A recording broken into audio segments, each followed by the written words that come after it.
menariknya teman-teman di buku ini kita akan mendapatkan cerita lain bahwa orang-orang, kalau kita tahu di dalam sejarah-sejarah yang membahas tentang kedatangan orang Tionghoa di Indonesia, biasanya dia mengisahkan pertama kali orang Tionghoa datang ke Indonesia itu melalui dataran-dataran yang berada, pelabuhan-pelabuhan yang berada di Jawa Timur. Tapi ini dia mengisahkan bahwa moyangnya dulu justru datang ke wilayah Pandeglang.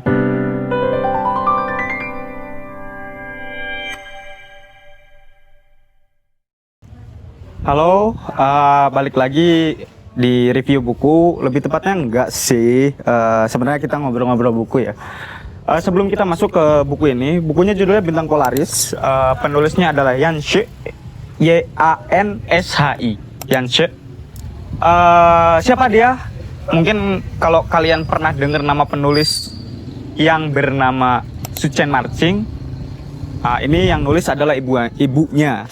Sebenarnya di pengantar buku ini, ibunya Yanshi itu tidak berniat untuk menuliskan cerita atau secara lebih khusus karya sastra gitu ya. Di sini Su Chen Marching sebagai penulis menginginkan ibunya atau menawarkan ibunya supaya mau nggak nulis semua pengalaman hidup yang pernah dialami oleh ibunya, tapi dengan cerita, dengan bentuk cerita. Ini ibunya lahir tahun 1938 di Kediri. Kalau teman-teman baca Su Chen Marching, mungkin akan lebih baik ketika mengenal bagaimana ibunya, cara ibunya menulis, apakah mereka punya kesamaan dan lain-lain. Karena permintaan Su Chen Marching itu, akhirnya ibunya menulis, dan karena aku sempat bertemu dengan penulisnya, buku ini langsung dikasih sama penulisnya. Waktu itu aku ngantar dia ke rumahnya, terus sebagai kenang-kenangan dia berikan buku ini ke aku. Menariknya adalah dia menulis cerita, salah satunya adalah mencegah demensia atau kelupaan ketika sudah memasuki usia senja atau masuk usia tua ya. Sehingga ini sebenarnya sangat membantu ingatan ibunya, sehingga apa yang ditulis olehnya meskipun tidak secara detail menceritakan tentang kehidupan si ibunya ini, lahir kayak gimana, tumbuh besar dewasa gimana, setidak-tidaknya ini bisa jadi gambaran umum sebenarnya bagaimana kehidupan ibunya Su Chen Marching itu berlangsung. Sampai hari ini orangnya masih hidup dan ingatannya kuat, dan mungkin karena nulis buku ini juga.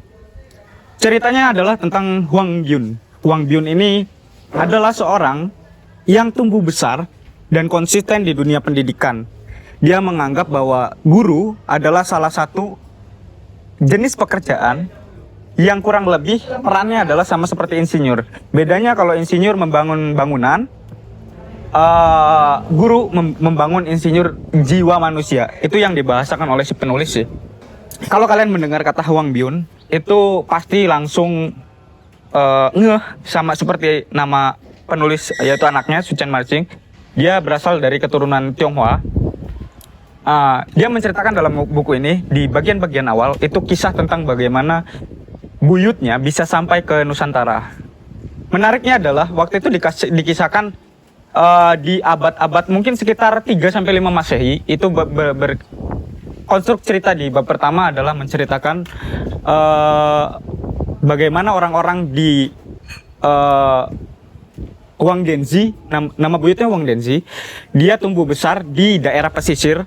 Cuma aku nggak tahu tepatnya, ada singgungan istilah namanya dataran Manchuria. Buyutnya adalah seorang pesilat, pendekar silat gitu. Tapi dia sejak kecil memang punya keinginan untuk melihat Nusantara, karena waktu itu Nusantara sudah dikenal di dataran Manchuria sebagai salah satu wilayah yang memiliki kerajaan bernama Salakan Negara, yang memiliki hubungan persahabatan, tentu saja dalam hal ini dagang, dengan orang-orang yang ada di dataran Manchuria. Waktu itu adalah penguasanya dinasti Han, dinasti Qing atau Han gitu. Nanti aku bisa cross check lagi kalau teman-teman punya buku ini. Ambisinya besar untuk melihat Nusantara, sehingga dia hidup lama di pesisir. Selain untuk beraktivitas dalam dunia persilatan, Dia akhirnya belajar bagaimana cara membuat kapal. Dia hidup di hutan, dia belajar motong kayu, dia belajar macam-macam. Sampai suatu ketika apa yang dia pelajari berhasil. Dia berhasil membuat kapal. Tapi menariknya, inilah asal usul buku judul ini, Bintang Polaris.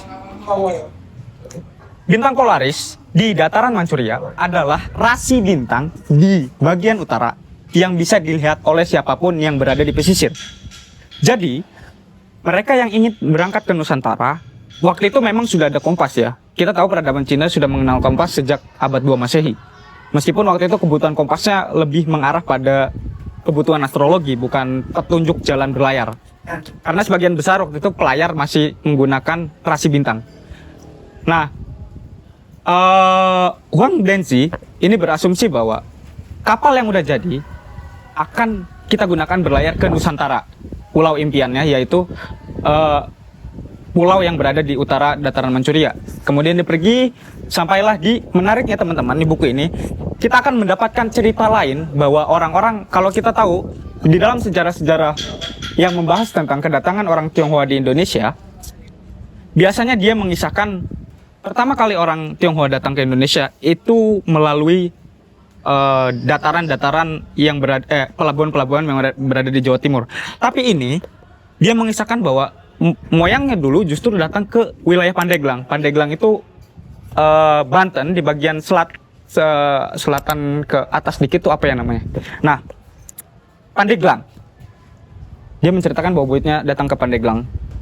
Nah, sejak saat itu dia bertekad untuk bisa bertahan hidup, beranak pinak, berkembang biak di wilayah pulau impian yang disebut Nusantara. Nah, kemudian dia tumbuh besar hingga akhirnya lahirlah si Huang Bian, generasi kesekian. Nah, Huang Bian itu lahir di sekitar daerah-daerah, karena nggak secara rinci dia menjelaskan kemungkinan dia lahirnya di daerah-daerah Kediri, Tulungagung gitu.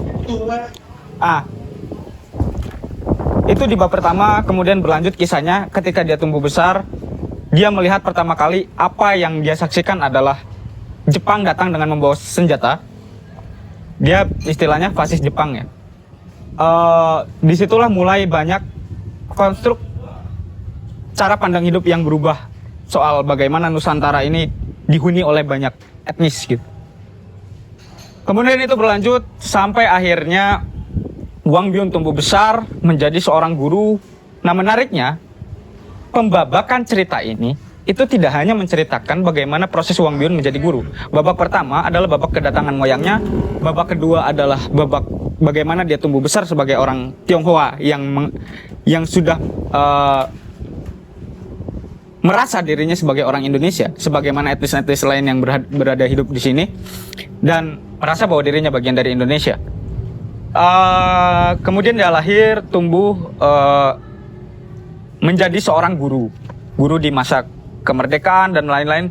Menariknya adalah, meskipun agak meloncat ya, di babak keempat dan kelima, di bab keempat kelima, dia menceritakan soal bagaimana orang-orang Tionghoa itu pada akhirnya jadi salah satu etnis yang cukup tersudutkan karena faktor-faktor politik. Dia nggak secara rinci menjelaskan. Salah satu yang ditulis adalah kebijakan SBY merubah kata orang Cina menjadi orang-orang Tionghoa, dan dia mencantumkan surat keputusan yang datang dari istana secara rinci, SK bla bla bla bla bla. Dia kemudian mendirikan sekolah, mendidik anak, tadi sama seperti keyakinannya bahwa guru itu bukan semata pekerjaan, tapi juga merupakan insinyur jiwa manusia. Tentu saja dia memberikan porsi ke tokoh-tokoh muridnya adalah tokoh-tokoh orang-orang Tionghoa, karena murid-muridnya punya nama itu, dan barangkali ia ingin memosisikan diri bahwa Tionghoa merupakan bagian dari Indonesia juga. Kenapa? Karena salah satu bab di sini menyinggung tentang peristiwa 98 Tionghoa di Surabaya. Riset Tionghoa di Surabaya itu masih sedikit. Nah, kita tahu hari-hari belakangan istilah Tionghoa sendiri atau bahkan sejak lama itu masih menuai kontroversi. Per hari ini misalnya di media sosial kita mendengar keributan soal revisi sejarah dari Fadlizon yang ingin merevisi atau menjadikan pakem sejarah yang mana salah satu bagiannya adalah tidak menjelaskan rincian peristiwa 98, khususnya dalam mohon maaf sebelumnya, peristiwa pemerkosaan 98 di etnis Tionghoa. Nah, dan lagi dia juga menjelaskan bahwa peristiwa-peristiwa traumatik yang dialami oleh Hwang Byun Sitoko ini sebenarnya tidak hanya berasal dari masyarakat sekitar, juga dari orang-orang yang dianggap mungkin bukan Indonesia, orang asing gitu. Ya, salah satunya tadi fasis Jepang. Menurutku, bagi kalian yang ingin mencari cerita alternatif tentang kehidupan orang-orang Tionghoa di Indonesia, khususnya yang dalam pembabakan, buku ini sangat-sangat bagus karena pertama, dia ditulis dengan gaya. Kalau teman-teman familiar dengan sastra-sastra Cina klasik yang narasinya itu pasti tokoh-tokohnya bijak, terus melihat alam ini hanya bagian dari diri manusia, bukan manusia itu hanya kecil di hadapan alam. Jadi semua perspektifnya adalah apa yang terjadi itu juga berdasarkan kehendak alam. Seperti misalnya bagaimana dia menggambarkan metafora-metafora kehidupan manusia bagai bintang, bagai laut dan lain-lain. Cara pandang ini, cara menulis ini dia pertahankan sampai akhir. Jadi dia tidak hanya melihat konflik etnis sebagai peristiwa traumatik, melainkan bagian dari tragedi manusia. Dan itu tidak lebih dari bagian proses alam juga gitu. Ya, terima kasih Ibu Yanse. Saya dedikasikan review ini juga buat dia. Karena ini menurutku sangat bagus. Sekali lagi kalau kalian mau cari cerita alternatif tentang etnis Tionghoa di Indonesia, buku Ibunya Su Chen Marching ini bisa menjadi novel yang ringan tapi dekat dengan karya-karya Cina klasik. Ya mungkin cukup sekian. Nanti kita ketemu lagi di ngobrol-ngobrol buku berikutnya.